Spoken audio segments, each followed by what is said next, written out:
sebelum belajar, mohon sampahnya yang ada di sekitar bangkunya tolong dibuang dulu ya. Ya Bu. Ya Bu.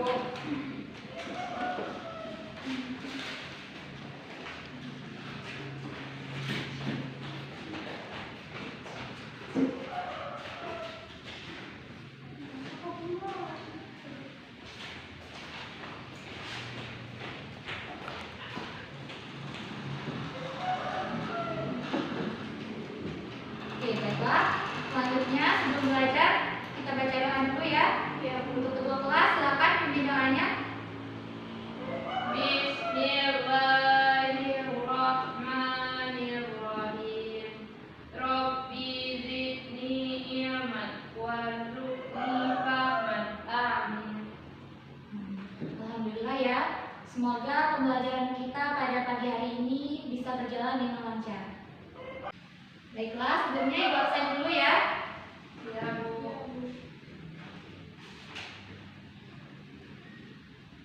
Lega, Hadir Bu. Tuti, Hadir Bu. Lisna, Hadir Bu. alhamdulillah semuanya ada semua ya. Hadir Bu. Tuti, silakan tolong Ibu tutup pintunya. Ya Bu.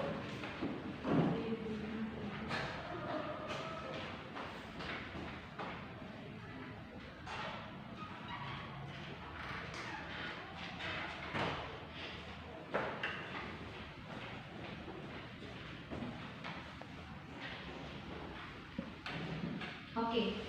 Apakah semuanya sudah siap untuk mengikuti pembelajaran pada hari ini? Siap Bu. Oke, kalau sudah siap, Ibu mau kepada semuanya untuk berdiri. Silakan berdiri. Oke, Ibu minta kepada siswa-siswa semuanya untuk mengangkat pulpennya, tangan kanan mengangkat pulpennya dan tangan kiri mengangkat bukunya. Bukunya yang berhubungan dengan pembelajaran kita hari ini ya. Selain buku itu, silakan disimpan dulu. Oke, semuanya diangkat. Diangkat ya semuanya. Oke, pulpennya bisa diturunkan dan letakkan di sebelah kanan. Dan lalu bukunya lagi letakkan di sebelah kiri. Oke, silakan duduk semuanya. Dan mari kita belajar. Masih semangat semuanya? Masih Bu. Iya, masih semangat ya. Ini masih pagi loh, masa udah nggak semangat lagi? Oke, sebelumnya Ibu akan bertanya, apakah ada yang masih ingat materi kita minggu lalu? Saya Bu. Apa coba? Ekologi Bu. Ya, benar sekali, yaitu ekologi. Jadi, Ibu mau bertanya lagi, apakah ada yang tahu apa itu ekologi? Saya Bu. Oke, silakan. Ekologi menjelaskan tentang makhluk hidup dan habitatnya. Oke, ada lagi yang mau menambahkan? Bu. Oke, silakan. Ekologi menjelaskan makhluk hidup dan lingkungannya Bu. Oke, ada lagi yang menambahkan? Oke, kalau tidak akan Ibu tambahkan. Betul ya yang dikatakan oleh teman-temannya tadi, bahwa ekologi adalah ilmu yang mempelajari tentang makhluk hidup dan juga lingkungannya. Jadi hubungan timbal balik antara makhluk hidup dan lingkungannya itu disebut dengan ekosistem. Ekosistem ini terbagi lagi menjadi dua, yaitu ada komponen biotik dan juga abiotik. Jadi kedua komponen ini akan saling berinteraksi untuk menjaga keseimbangan lingkungan. Nah, mengenai keseimbangan lingkungan, ada yang tahu apa itu keseimbangan lingkungan? Ada yang tahu? Oke, silakan. Keseimbangan itu adalah jika makhluk hidup dan lingkungannya seimbang dan juga stabil. Oke, siapa namanya tadi? Lega Bu. Lega. Betul ya yang dikatakan Lega.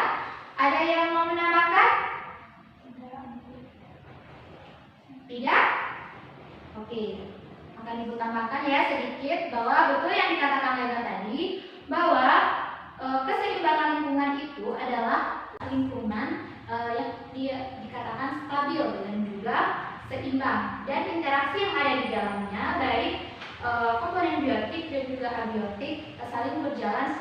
proporsional. Dan selanjutnya ada lagi dikatakan bahwa lingkungan yang tidak seimbang. Bagaimana lingkungan yang tidak seimbang itu? Nah, jadi lingkungan yang tidak seimbang itu adalah suatu keadaan yang terjadi di mana perubahan lingkungan yang diakibatkan oleh kerusakan-kerusakan lingkungan dan juga pencemaran lingkungan. Nah, jadi di sini kita akan membahas mengenai perubahan lingkungan dan juga pemanfaatannya. Jadi, materi yang kita bahas pada hari ini yaitu mengenai perubahan lingkungan yang disebabkan oleh alam, lalu selanjutnya perubahan lingkungan yang disebabkan oleh manusia, dan yang terakhir pemanfaatan dan juga daur ulangnya. Nah, jadi di sini Ibu mau kalian duduk berkelompok dulu ya. Dan minggu lalu kita sudah membagikan kelompoknya yang terdiri dari 3 kelompok ya. Iya, Bu. Oke, silakan duduk berkelompok terlebih dahulu.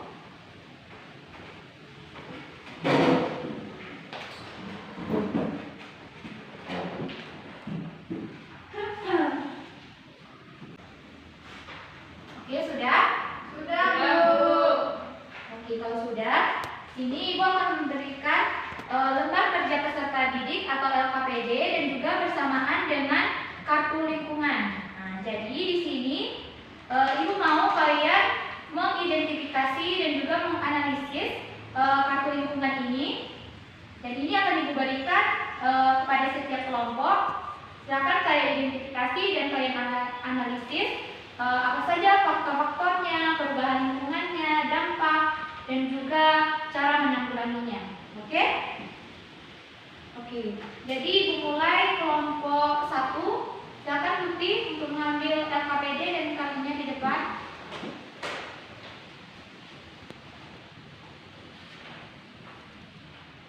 Kelompok 2, silakan mengambil LKPD dan kartunya di depan.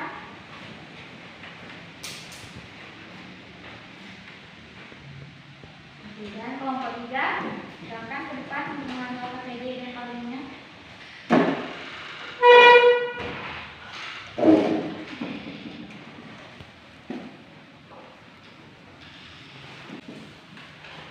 Oke, jadi sudah jelas ya.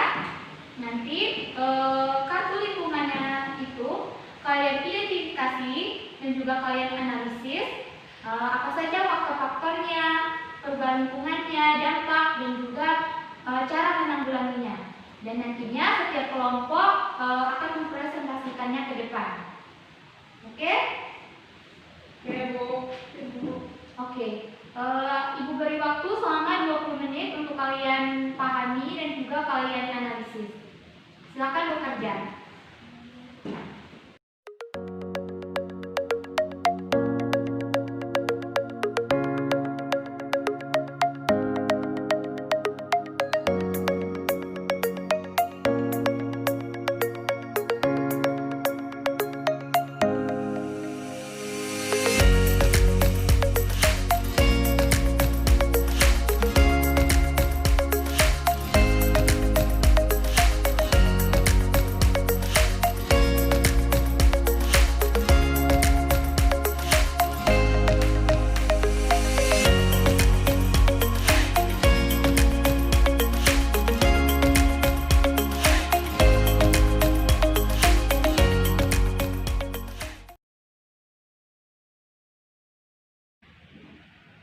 Baik, waktunya sudah habis ya.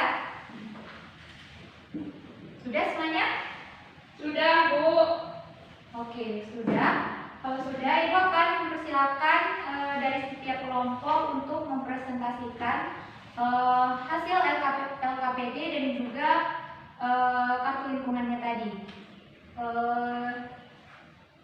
Silakan kelompok 2 untuk maju ke depan untuk mempresentasikan hasil diskusinya tadi.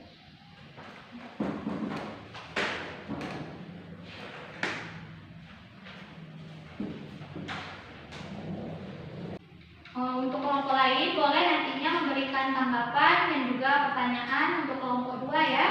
Ya, Bu. Tuti, jangan main HP, simpan HP-nya. Ya, Bu. Oke, silakan kelompok 2. Ya, Bu.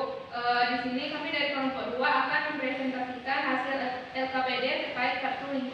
telah dibagikan sebelumnya. Yaitu gambar ini berupa gambar dari pencemaran tanah yang biasa kita lihat sehari-hari di kehidupan kita. Gambar ini mengenai pencemaran tanah. Akibatnya adalah penumpukan limbah padat dan cair, yaitu limbah rumah tangga atau limbah pabrik. Faktor penyebabnya adalah karena perbuatan manusia yang tidak mengolah limbah tersebut. Dampak yang ditimbulkan yaitu struktur tanah bisa berubah, lalu mengakibatkan putusnya rantai makanan dan bisa saja mengakibatkan erosi tanah. Dan cara penanggulangannya dapat dilakukan dari diri kita sendiri, itu dengan tidak menggunakan bahan-bahan plastik dan bahan-bahan yang susah terurai. Selain itu, kita bisa menggunakan prinsip 3R dalam pengolahan limbah. Lalu dapat pula melakukan reboisasi, dan para petani pun harus mengurai pestisida dan pupuk anorganik dalam proses perkebunannya. Terima kasih. Oke. Untuk kelompok lain, apakah ada yang ingin ditanyakan pada kelompok 2? Saya, Bu. Oke, kelompok berapa? Kelompok 3. Oke, silakan kelompok 3. Apakah bisa tanah yang sudah tercemar oleh limbah padat dan minyak mentah atau zat kimia seperti pestisida bisa kembali seperti semula? Oke, silakan jawab kelompok 2. Dari kelompok 2 akan menjawab pertanyaan dari kelompok 3. Yang sebelumnya yang menanyakan yaitu apakah bisa tanah yang sudah tercemar oleh limbah padat dan minyak mentah atau zat kimia seperti pestisida bisa kembali seperti semula. Nah, jawabannya yaitu bisa, yaitu dengan cara pembersihan lahan terlebih dahulu dengan remediasi, lalu dapat dilakukan reboisasi atau penghijauan. Sudah ini. Ada yang mau menambahkan jawaban dari kelompok 2? Tidak?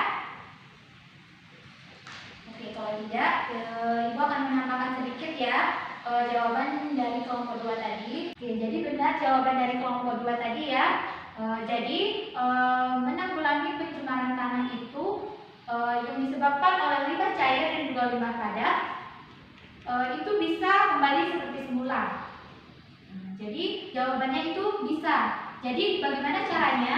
Yaitu dengan menggunakan cara bioremediasi. Nah, bioremediasi itu yaitu mikroorganisme untuk dimanfaatkan sebagai proses degradasi yang ada di dalam zat kimia tersebut yang tercemar melalui pencemaran tanah tadi. Nah, itu dapat berupa jamur dan juga bakteri. Nah, jadi nantinya zat-zat nanti akan dibantu oleh enzim-enzim yang diproduksi oleh mikroorganisme tadi. Nah, jadi jawabannya bisa dengan cara menggunakan bioremediasi. Jawabannya bisa ya. Bagaimana kelompok 3? Iya, Bu, sudah paham. Baiklah, silakan kelompok 2 untuk kembali ke bangkunya. Dan selanjutnya kelompok berapa ya? Kelompok 1, silakan untuk mempresentasikannya ke depan hasil LKPD dan kalinya.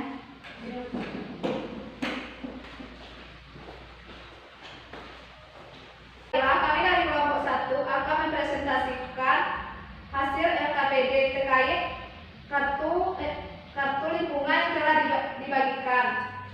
Di sini pencemaran udara merupakan salah satu elemen penting dalam kehidupan manusia hidup. Sumber pencernaan udara berasal dari makhluk hidup.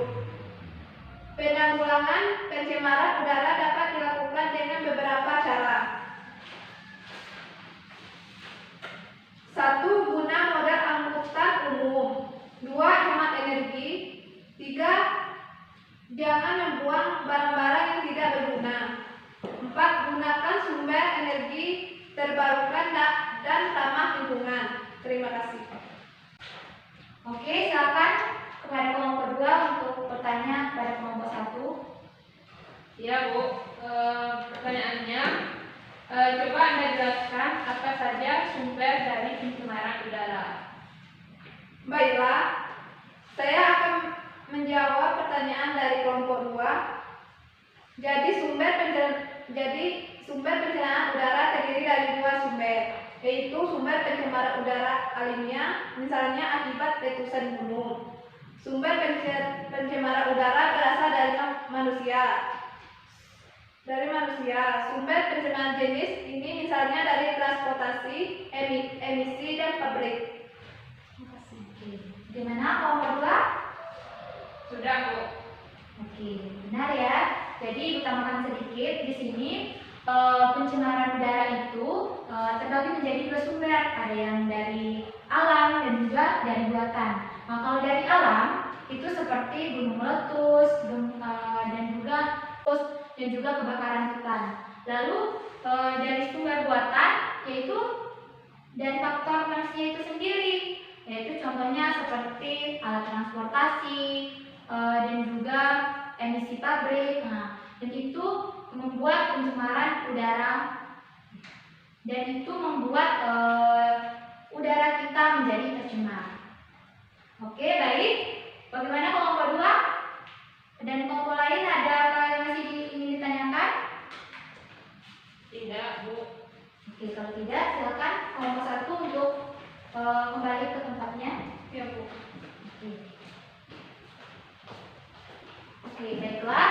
Di sini Ibu akan menayangkan sebuah PowerPoint mengenai perubahan lingkungan dan juga pemanfaatannya. Perubahan lingkungan dan pemanfaatannya. Pertama, ada lingkungan hidup dan pencemaran. Lingkungan hidup merupakan kesatuan ruang yang mempengaruhi kelangsungan dan kesejahteraan manusia beserta makhluk hidup lainnya. Lalu ada pencemaran. Pencemaran adalah masuknya beberapa komponen ke dalam lingkungan yang menyebabkan lingkungan tidak berfungsi sesuai peruntukannya. Yang menyebabkan pencemaran disebut dengan polutan. Macam-macam pencemaran. Pertama ada pencemaran udara.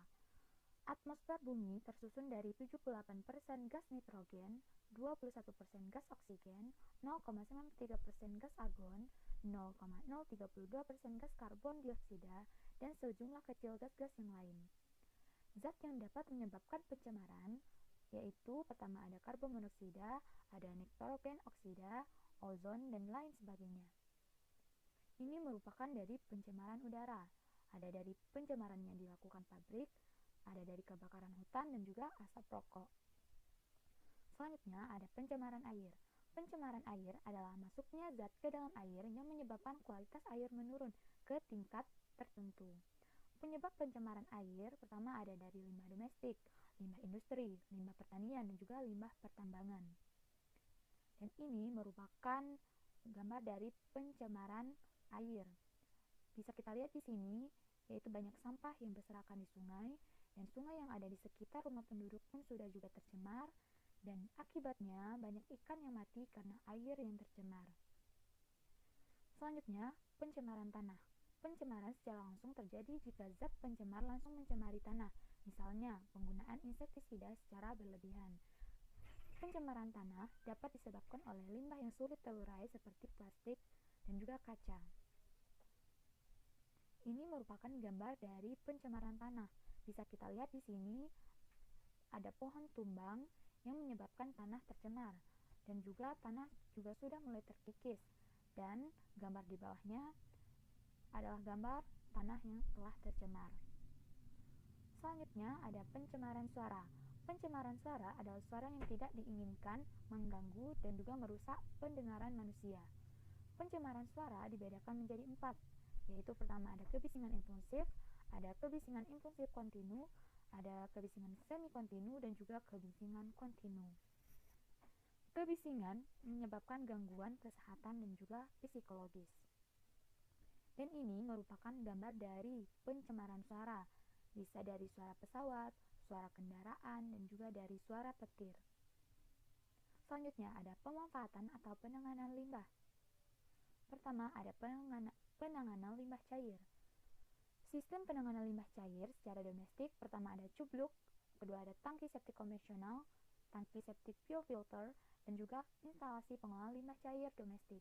Selanjutnya ada sistem penanganan limbah cair industri, yaitu dengan cara penanganan sistem setempat dan juga sistem terpusat. Dan ini merupakan gambar dari penanganan atau cara penanganan limbah cair. Selanjutnya ada penanganan limbah padat. Limbah padat domestik berasal dari kegiatan rumah tangga, dan juga limbah padat non-domestik yang berasal dari kegiatan pertanian, perkebunan, dan juga industri. Penanganan limbah padat yaitu dengan cara penimbunan tanah, penimbunan limbah padat dengan tanah secara berlapis, dengan cara pembakaran, penghancuran, pengomposan, dan juga pemanfaatan sebagai makanan ternak. Ini merupakan cara gambar dari penanganan limbah padat. Selanjutnya ada penanganan limbah gas. Limbah gas dapat berupa gas, embun, uap, kabut, awan, debu, dan juga asap. Cara penanganan limbah gas yaitu dengan cara filter udara, pengendap siklon, filter basah, pengendap sistem gravitasi, dan juga pengendap elektrostatik. Dan ini merupakan cara penanganan limbah gas. Selanjutnya ada penanganan limbah bahan berbahaya dan beracun. Dia memiliki karakteristik yaitu mudah meledak, mudah terbakar, bersifat reaktif, dan korosif, dan juga beracun. Selanjutnya ada manfaat daur ulang limbah. Manfaat daur ulang limbah terbagi menjadi dua. Ada limbah anorganik, yaitu ada limbah kaca yang dapat didaur ulang lagi menjadi berbagai produk kaca yang baru. Ada limbah aluminium yang dapat didaur ulang untuk berbagai keperluan, dan juga limbah plastik yang dapat didaur ulang untuk beberapa keperluan pengepakan. Dan yang kedua ada limbah organik yang terdiri dari limbah kertas yang dapat didaur ulang menghasilkan kertas yang baru, dan juga limbah tumbuhan atau kotoran hewan yang dapat didaur ulang untuk menjadi kompos. Dan selanjutnya ini merupakan gambar dari bumi yang masih terawat, dan ada juga bumi yang sudah mulai tercemar. Jadi bisa dikatakan bahwa bumi kita pada saat sekarang ini sudah mulai tercemar. Jadi ayo kita lakukan penghijauan terhadap keadaan bumi kita, sehingga bumi kita dapat terlihat indah dan hidup kita pun menjadi segar, sejuk, dan juga nyaman. Oke, selanjutnya apakah ada yang ingin ditanyakan? Ada yang ingin ditanyakan? Saya, Bu. Oke, siapa namanya? Rega. Rega. Oke, silakan Rega. Pertanyaannya, tadi Ibu telah menjelaskan pembagian limbah yang dapat didaur ulang. Nah, apa saja contoh dari limbah yang dapat didaur ulang, Bu? Terima kasih. Oke, pertanyaannya, apakah apa saja limbah yang dapat didaur ulang? Oke, kalau ada yang bisa menjawab, coba ada yang bisa menjawab pertanyaan dari temannya tadi? Oke, kalau tidak ada, Ibu akan menjawabnya ya. Jadi pembagian limbah tadi, Ibu sudah jelaskan pembagian limbah tadi terbagi menjadi 4. Ada limbah plastik, limbah logam, limbah kaca, dan juga limbah kertas. Jadi contohnya itu banyak sekali yang bisa kita temui di sekitar kita pun bisa dapat kita temui. Banyak yang kita temui di sekitar kita. Nah, seperti limbah kertas itu bisa kita manfaatkan dengan menggunakan kerajinan tangan. Dan lalu ada lagi limbah plastik. Limbah plastik itu juga bisa kita gunakan kerajinan tangan seperti pot bunga, hiasan dinding, dan masih banyak lagi. Dan itu merupakan beberapa contoh yang Ibu sebutkan. Dan nantinya bisa kalian searching lagi di Google, pasti banyak contoh-contoh pembagian limbah dan juga pemanfaatannya. Oke, bagaimana Rega? Iya, Bu. Oke. Ada lagi yang ingin ditanyakan?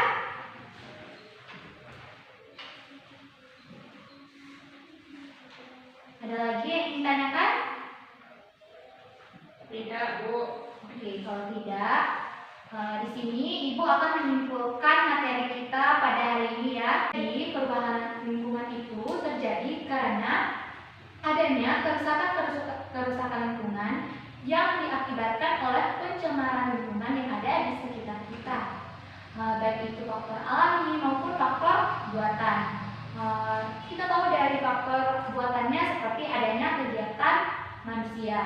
Selanjutnya pencemaran lingkungan itu terbagi lagi menjadi 4. Ada pencemaran udara, pencemaran air, pencemaran tanah, dan juga pencemaran suara.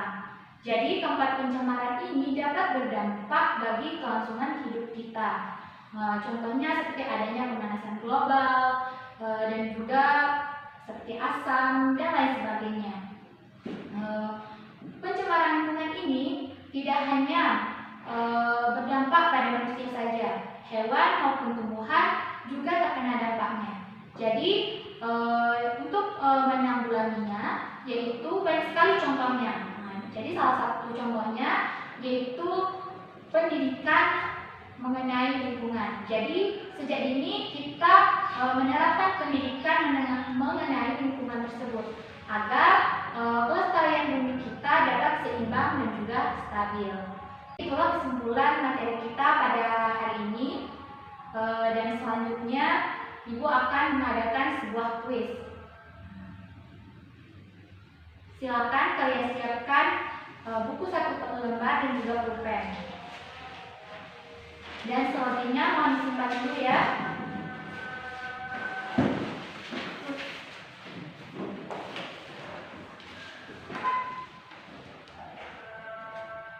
Sudah?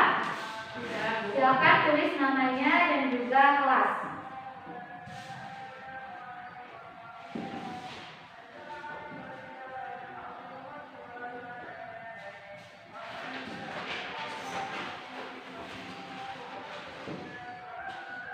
Sudah? Sudah, Bu. Oke, kalau sudah, oke, Ibu mau silakan angkat kertas dan juga bukunya.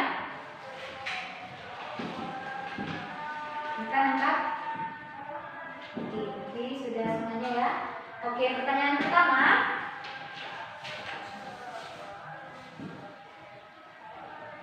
Jelaskan pencemaran lingkungan dan juga keseimbangan lingkungan. Ibu beri waktu 2 menit untuk kalian menjawab pertanyaan dari nomor 1 ya.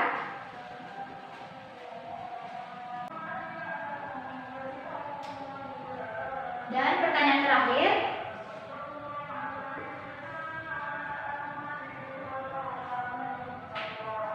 Jelaskan apa itu lingkungan yang tidak seimbang. Jelaskan apa itu lingkungan yang tidak seimbang. Oke, Ibu beri waktu 2 menit untuk kalian menjawab. Bagi yang sudah selesai, boleh dikumpulkan di depan.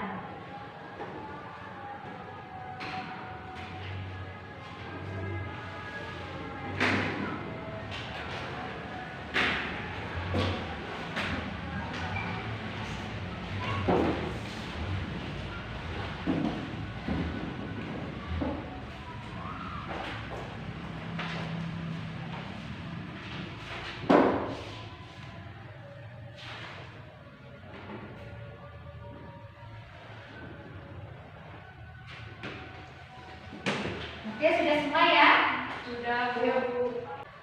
Oke, kalau sudah, Ibu akan memberikan tugas di rumah untuk kalian kerjakan. Untuk memberikan, silakan kalian kumpulkan sebelum Ibu masuk ya. Iya, Bu. Ini silakan kalian kerjakan di rumah.